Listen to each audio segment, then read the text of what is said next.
Are you wanting to heal your relationship? Or maybe you're not sure, but you'd like to explore the idea, and that's led you to this podcast. I'm Morgan Robinson, and my husband Brad is an international affair recovery expert. Together, we founded Marriage Solutions, a multi-location group marriage counseling private practice devoted exclusively to helping couples heal and rebuild their relationship to stronger than ever before. In fact, we're the best reviewed couples therapists in the Midwest. Check us out at mymarriagecheckup.com. And so what boundaries are is really just a protective fence around that primary relationship, around your marriage. It's to keep in what's good and to keep out the bad. Welcome to today's podcast. I'm Morgan Robinson. And I am Brad Robinson. And we are very happy to be here with you today. We hope that you're having a wonderful summer so far. And today we're going to talk about boundaries. Boundaries, how to establish them, what they are. Why you need them. And why you need the boundaries. So Brad, tell us a little bit about the boundaries and what's necessary with boundaries in your relationship in infidelity. Okay, that's a great question, Morgan. I guess boundaries are necessary in the sense that affairs only happen because there's the opportunity for them to happen.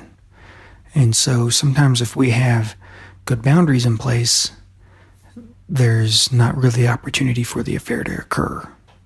And so that's why, boundaries are important, because every component with every affair that I've worked with has been a result of poor boundaries. It's been sharing things that are reserved for the primary relationship or your marriage, and they've been shared with a third party, an outside person. And so what boundaries are is really just a protective fence around that primary relationship, around your marriage. It's to keep in what's good and to keep out the bad. Around where we live, we have a lot of dogs, neighbors' dogs, and the fences are a way to keep somebody's dog from, getting into your yard, crapping on your yard, and you walking in it. And that's literally what boundaries are like in the real world, in relationships, is it keeps out the dog crap so you don't have to walk in it. And so basically affairs are always about poor boundaries. We've talked about how there's issues in the primary relationship or in the marriage, things like that, but it's always a result of poor boundaries. And the ultimate end of poor boundaries is going to be affairs. That's the ultimate poor boundary. So poor boundaries is a large part of how affairs happen. Mm-hmm. Yeah, absolutely. Because, we've talked before about, it's usually the one who has the affair often felt rejected first, felt unwanted, felt like they couldn't communicate their needs, didn't know how. We even went into the type of childhood that they have, their thought process on different things. They often have resentment about the relationship. But if there's healthy boundaries in place, you can have all those things, but there's a good chance you're not going to have infidelity occur. Because of those other things, it often leads to poor boundaries too, because you don't care as much. Let me say that differently. Like, because you're burnt out, because you felt rejected, because you don't feel like you can get your needs met with your primary relationship or with your spouse, you often don't have healthy boundaries because of that. You feel like, well, I'm not getting it met here. I'm going to have harmless flirtation with some stranger or some waitress or some coworker or someone at the bar, and because I at least want to feel desirable and wanted. And so we'll try to get it that way. And so basically, Morgan, one of the key things with poor boundaries is, honestly, it really involves around flirtation.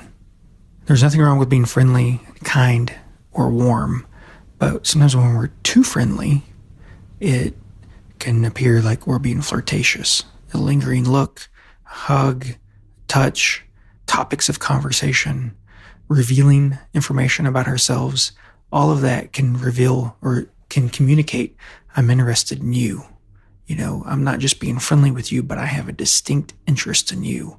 And that's where being friendly can morph into flirtation. And nothing wrong with being friendly, warm, kind, all of that. You need to be that kind of person because that's who people like. We all like people who are friendly and kind and good listeners. But when it crosses into this other, you go over the realm, you cross over the fence into lingering looks, lingering eye contact, touch, inappropriate conversations, revealing too much about yourself. All of that can communicate to someone, I'm open. I'm open to you. I'm interested in you. I find you desirable. I find you appealing. And so those are really important. Yeah, and what you're saying kind of makes me think about my personal situation, right? So like when I go and have friendships or I'm friendly with people at church or, out at work or out and about, I think it's important to keep in mind who you're talking to and how you're coming across. Like I might hug one person and I don't hug another person because there's just, you get a vibe. You just want to protect the boundaries. And so that lingering eye contact, the smiling, I think is okay. But that lingering eye contact I find is a real important key to keeping those boundaries, which I don't know if that's really the case for everyone, because you don't want to look like you aren't very confident. I mean, that's kind of, there's a boundary there. There's a natural... Or a fine line. Yeah, there's a natural kind of, you meet somebody and you are talking to them and then they continue to gaze into your eyes. That communicates I'm open, I'm available. It's something that you do when you're single and you're kind of fishing around for, or searching for someone. It's not something that you do when you're in a committed relationship. And I think you get that vibe. You typically will think, something's off about this particular contact with this person. I think you get that impression, don't you think? Help me understand what you're saying. Well, I mean, if it's something like that, if they're leaning towards something more than just a friendly, you're communicating, you're talking with them, you would pick up on that. You would pick up on their intention, wouldn't you? Yeah, I think you would. I think some people would. When you're sending these vibes of flirtation, and that's kind of what really flirtation is being too friendly. It's not just friendliness. There's nothing wrong with being friendly, warm, kind, good listener. It's being too friendly that sends the message to the other person that I am open and receptive to you, that I'm kind of interested in you, and everybody wants to feel wanted and everybody wants to feel desired. It's a core basic human need.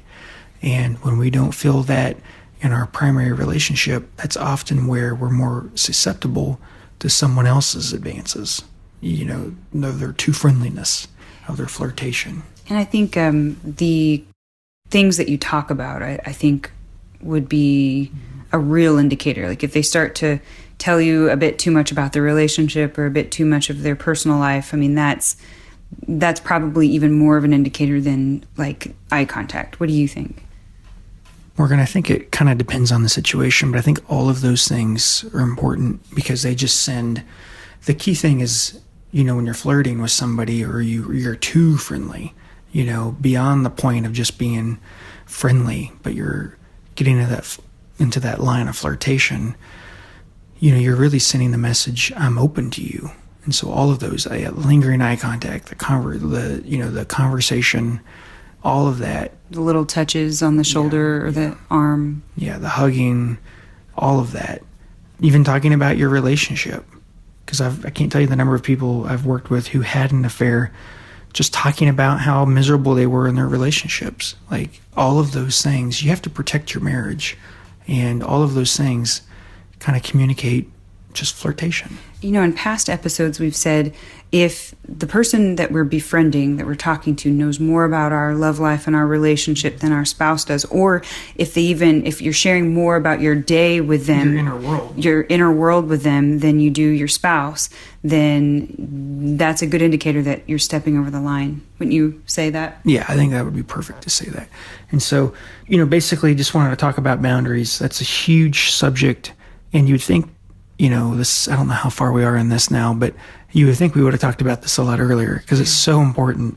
I think we've hinted at it. We've talked around it, but now we're just like addressing it head on. Yeah. And boundaries are huge. You have to have good boundaries, and you have to have good boundaries as a part of the healing process because, if you're going to recover from this and work through it And you can. It's totally possible. I've worked with tons of people who thought they were beyond the point of any sort of help. In fact, that's pretty much where everybody sees themselves when they're beginning this journey. They see themselves as like the worst couple ever, and they see themselves as, not really able to do it. And they may believe, well, I know this other couple over here could work through it. I just don't think we can do it. We don't have what it takes. And I'm telling you, you have what it takes to work through this. Part of this, though, is you got to get good help. You got to work with the best when it comes with this, because this is, if you're going to get brain surgery or heart surgery, you want to get the best brain surgeon or heart surgeon possible. And we've talked about retreats. We still have retreats that we do. If you've already done therapy, it's a good way to continue the progress that you've made in counseling. So you want to register for this because it's going to be extremely helpful in rebuilding your relationship. Okay, so go to healingbrokentrust.com and register now. Have a great week, guys. Thank you. Bye-bye. Well, have you booked your retreat yet? Make sure to go to healingbrokentrust.com for more information and call 918-281-6060 to book your retreat today.